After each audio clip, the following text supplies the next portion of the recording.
Oh, jadi ini yang katanya masyarakatnya paling bahagia di dunia.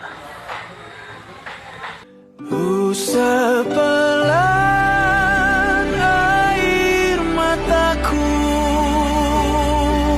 sadari waktu akan berlalu, rindu yang lalu kan jadi satu. Bahagianya sebelah mana ya?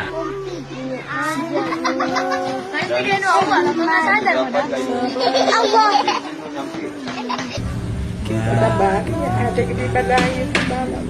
Di ruang baru kita akan Yung mana? Yang dia datang. Nanarta. Ada Narda nih juga muncul. Jok lah biasa.